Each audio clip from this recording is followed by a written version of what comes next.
بسم اللہ الرحمن الرحیم۔ شروع اللہ کے نام سے جو بڑا مہربان نہایت رحم والا ہے۔ السلام علیکم پیارے بچوں، کیسے ہیں آپ؟ امید ہے بخیر اور صحت مند ہوں گے۔ پیارے بچوں، آج ہم تیسری جماعت کی اردو کی کتاب کا نیا سبق پڑھنے جا رہے ہیں۔ اس سے پہلے کہ ہم سبق شروع کریں، ذرا ان سوالوں کے جواب دیجیے۔ نمبر 1، ہوا میں گرد و غبار اور دھوئیں سے کیا ہوتا ہے؟ نمبر 2، ہوا میں موجود گرد و غبار اور دھوئیں کا کیا حل ہے؟ گرد و غبار اور دھوئیں سے ہوا گندی ہو جاتی ہے جو ہماری صحت کے لیے نقصان دہ ہے۔ اس کا حل یہ ہے کہ زیادہ سے زیادہ درخت لگائے جائیں۔ آج کا ہمارا سبق اسی بارے میں ہے۔ ہمارے سبق کا نام ہے پودے رکھیں ماحول کو صاف۔ پیارے بچوں، اس سے پہلے کہ ہم آگے بڑھیں، آئیے جانیں ایک اہم بات۔ پودے آکسیجن گیس خارج کرتے ہیں اور کاربن ڈائی آکسائیڈ گیس جذب کرتے ہیں۔ بچوں، سبق پڑھنے سے پہلے آپ کو کچھ اہم الفاظ کے معنی بتاؤں گی تاکہ سبق کا مطلب سمجھنے میں آسانی رہے۔ بھلے، پیارے، خوشگوار، تفریح، خوشی، بیج بونا، پودے اگانے کے لیے بیج زمین میں دبا دینا، باغیچہ، چھوٹا باغ، مہکنا، خوشبو میں بسنا، ننھے، چھوٹے، آلودہ، گندا، باغبانی، باغ لگانے کا کام، دیکھ بھال، خیال، حفاظت۔ الفاظ کے معنی سمجھنے کے بعد آئیے سبق شروع کرتے ہیں۔ قاسم کے محلے میں کئی گھروں کے سامنے پھولدار پودے لگے ہوئے ہیں۔ یہ پودے بہت بھلے لگتے ہیں۔ قاسم اسکول آتے جاتے انہیں دیکھتا رہتا ہے۔ ایک دن قاسم نے سوچا کیوں نہ وہ اپنے گھر کے سامنے پھولدار پودوں کی کیاری بنائے۔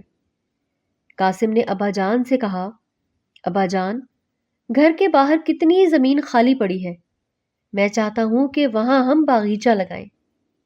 ابا جان نے خوشی سے جواب دیا، بیٹا، یہ تو اچھی بات ہے۔ باغبانی تفریح بھی ہے اور ہوائی آلودگی کا علاج بھی۔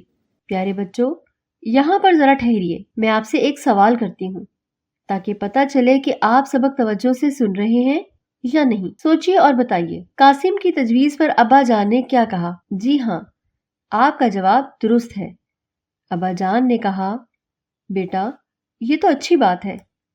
باغبانی تفریح بھی ہے اور ہوائی آلودگی کا علاج بھی۔ قاسم نے پوچھا، ابا جان، ہوائی آلودگی کیا ہوتی ہے اور پودے اس کا علاج کیسے ہیں؟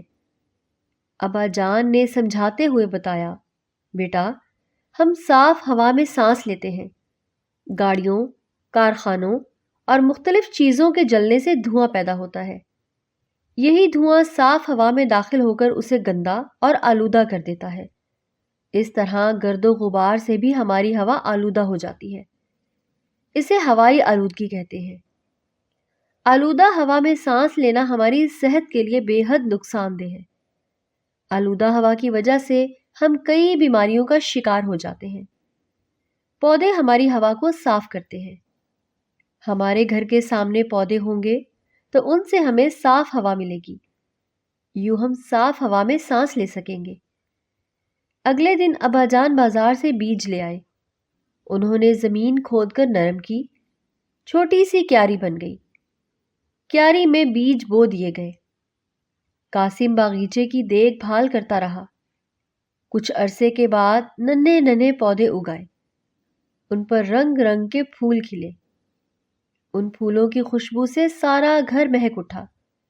اب گھر والوں کو پھولوں کی خوشبو بھی ملتی ہے اور سانس لینے کے لیے تازہ ہوا بھی۔ پیارے بچوں، آپ کی توجہ سبق کی طرف ہے نا؟ اچھا، تو پھر سوچئے اور بتائیے، سارا گھر خوشبو سے کیوں مہک اٹھا؟ گھر کے باہر باغیچے میں لگے پودوں کے پھولوں کی وجہ سے سارا گھر خوشبو سے مہک اٹھا۔ آپ کا یہ جواب بھی درست ہے۔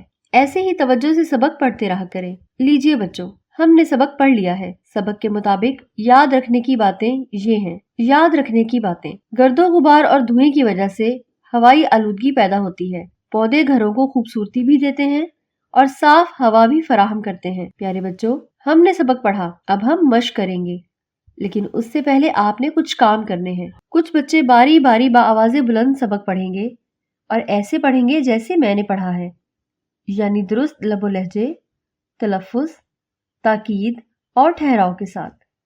جب چند بچے پڑھ لیں گے تو سب بچوں نے خاموشی سے سبق کا مطالعہ کرنا ہے اور سبق سمجھنا ہے۔